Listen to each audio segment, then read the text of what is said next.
Hello everyone, welcome back to another video.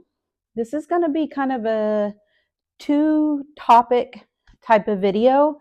The first part is just going to be a quick update on how I ended up where I'm at, and then I will also do the part two of my electrical system on a cargo trailer. So if you have been following for a little bit, you will see that things have changed frequently for me over the last few years. And all of that ties into my job. I am a registered nurse. Most of my nursing has been with travel nursing, ICU, ER. I've done several different roles in nursing, but all of them have been in the hospital for the most part up until the last few years. I did spend 2 years working COVID ICU, and as with many, many nurses, that kind of brought my desire to work within the hospital to a close. And so I've spent several or the last few years trying to land somewhere that I felt was a good fit for me to finish out my career. I'm 61 years old and also continue to provide well. So, as most of you know, I was in the Grand Canyon working, and honestly, at the beginning and well into the first year, I really felt like that was my end game. I just absolutely adored living there. It was so good for mental health and working through things related to working in COVID and um, opportunity to hike and be immersed in wildlife in the national forest and time with Bonnie outside. And it was fantastic. I loved it. And I actually loved the job, taking care of people from all over the world for all kinds of issues. And it was incredible, the things that walked through that urgent care. And we also had a primary care side, and to be able to provide care on a consistent basis to the people that lived in that area. It was great. I really, really was very fulfilled in that job. I loved where I lived, all of that. With all of that being said, there were two reasons that basically made it impossible for me not to walk away. And one of them was the company at that time. And I feel comfortable sharing what that company was or who that company was because it's been in the news. It's not a secret. So North Country Healthcare made some really bad financial decisions, including not paying the premiums for our insurance that we were paying for out of our paycheck, but they in turn were not paying Blue Cross Blue Shield. And so you can just imagine the situations that it put people in. And at first, it just didn't feel like anybody was doing anything about it. And I'm not that. That's not my personality. I am a stand up for things. I am a kind of an action person, and nobody, it didn't feel like anybody was doing anything. And so at that point I started feeling like I needed to step away from the company. That was a gut-wrenching decision because I knew that also meant that I was stepping away from living in the Grand Canyon, which was absolutely again a wonderful experience. You guys have seen quite a bit of the footage of that. So then I also, my daughter had moved over the last year or so out of Arizona into Oklahoma, and with that went my grandchildren. And so those two things together um, kind of catapulted the transition from Arizona to Oklahoma, and that's where I am now. And I am still working as a nurse.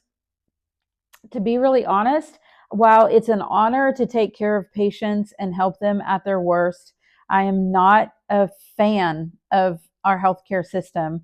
Actually, I call it a sick care system. So if there ever presents itself an opportunity to step away from that, I will. But while I struggle in my line of work, I also I have to live. I have to survive. It's just me in my life, and it will be just my income and my retirement whenever I am able to step away and retire. So there's so much more to that, but I will let that go. And for now, anyway, I guess if you guys have any more questions or want any more discussions about that, I would be happy to do that also. This is a very, very small channel so far, and I'm okay with that. But I do feel like this update was a little bit necessary because you guys are following along. And so I just wanted you guys to know why things just seem so not cohesive and just kind of all over the place. But enough of that. And let's get on to the next topic, and that is the second part or part two of how I'm going to do my electrical in my cargo trailer conversion that I'm going to be doing. And with that said, I have a little surprise for you guys. Surprise! I did it. I went ahead and purchased my cargo trailer. It was kind of a force, kind of not. But whenever I realized I was going to have to move, several states over, I knew I had to had to find a way to get my belongings there, of course. So renting a U-Haul was well over $1,000, and I don't really even have that much stuff. But then I was going to have to try to figure out how to get that truck, the U-Haul to Oklahoma, and also get my truck to Oklahoma. And that meant trying to find somebody to help me move, to drive one of the vehicles, or I would have to pull it. And just the whole thing was it just pushed me into, let's just go ahead and buy the cargo trailer. So I took that money that it was going to cost and put towards the trailer. Have a little bit of a payment, but the situation that I'm in now is going to allow me to get it paid off really quickly. Not the best scenario. I was hoping to keep saving and then just pay cash for one, but it didn't work out that way. So here we are. I got a 6x12 interstate cargo trailer. It is steel. It's not aluminum, which now that I've done even more research, I'm completely okay with that. It is a little bit heavier. It's definitely less expensive. This is the situation that is working out for me. So everybody's situation is different. Everybody has different preferences and ideas of what good and bad, right and wrong is. This is the way I'm going. So, yay! Of course, I come out here and just look and measure again and change my ideas. My floor plan has already changed twice since I got it, but I think I'm settling in. But let's get right to why you're probably here, and it's the second part of how I'm going to do the electrical. I will try to put in the description or up here somewhere, I don't know, part one, so that if you haven't seen that already. Okay, so let's see. Here's what I'm going to do. Okay, in the rare event that I need to plug in somewhere, which is not going to be very often, but in the event that I do, say there's been too many days of rain and my solar isn't able to keep up, I need to reboot and recharge everything. Might have to do that. What if for some reason I get myself caught where it's way too cold or way too hot? Gonna need to plug in to run a quality heater or air conditioner. Yes, I'm going to have little alternate ways to heat, but everybody knows propane creates tons of condensation, and condensation is moisture, and moisture in your trailer is bad. So we want to avoid that if we can. So I hope to not get caught anywhere, but everybody watches travel channels in their vehicle, in their cargo trailers, and their campers and their RVs, and it just happens. So, okay, so I pull into an RV park, and they have a pedestal. That's what you call the thing that you plug into. And they're not known to be quality in a lot of them. And so I have the surge protector. So I plug into that. Okay. After I plug into that, then I'm going to take this cord. It's called a dog bone, and it's going to take that 30 amp and drop it down to a 20 amp. So that's going to go in here. Okay. Like that. So then I have this. What am I going to do with this? Well, this I am going to plug this into. Heavy duty cord, extension cord. I'm going to plug that into there. Well, then what? Then I will have placed this outside, outside, inside. So this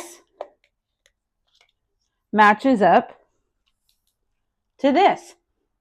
So now I have power in my trailer. I don't need 30, 50 amp because it's just going to be for a select few things. Maybe to top off my solar generators, maybe to run a really small air conditioner or heater. As you can imagine, 6 by 12 foot trailer. I'd have to look. I meant to look before I started this video, but I'm 5'3". So that's how high this is. And then, so I have this again, outside, inside. Then I can, whoops, sorry for that noise, plug this into here. 1, 2, 3 ways to plug in. Now, I will say I have, since purchasing this one, I have found one that actually has 2 of these. And so I may upgrade this. I don't want to make sure I don't put too much, try to draw too much power. I'm going to have to do a little bit of research. If anybody knows, put it in the comments.